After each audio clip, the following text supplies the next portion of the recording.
The courtroom was packed that morning, tension thick enough to choke on.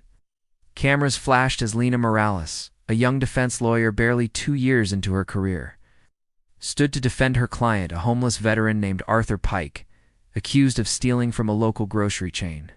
The prosecution smirked. It was an open-and-shut case, grainy CCTV footage, a witness, and a desperate man with no alibi. But Lena had something most didn't: faith in people who'd been forgotten. "Your Honor," she began, "my client isn't a thief. He's a man who's been failed by the system." Judge Harlan Graves adjusted his glasses. His face was stone, unreadable, unshakable. For 30 years, he had been known as the Iron Gavel, a man who'd sent hundreds to prison without blinking. No one had ever seen him hesitate, until that day. As Lena presented her case, something strange happened.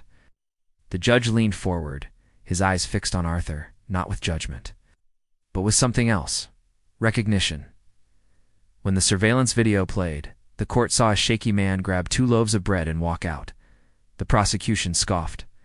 "Ladies and gentlemen, this is theft. Plain and simple."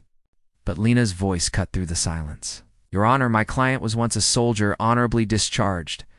Day this happened, he hadn't eaten in 3 days.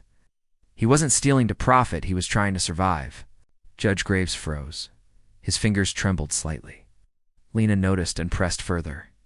"When this country stops seeing hungry veterans as people, we've lost more than law. We've lost our soul." A murmur rippled through the courtroom. And then, unexpectedly, Judge Graves spoke, his voice lower than usual.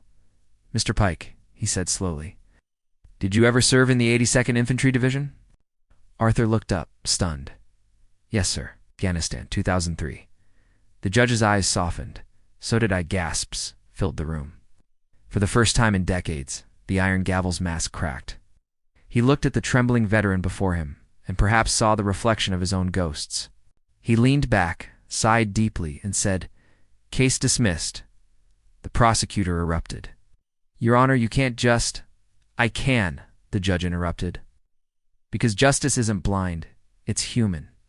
Reporters swarmed the courtroom as Arthur stood frozen, tears streaming down his cheeks. The judge quietly removed his glasses, revealing tired, red eyes.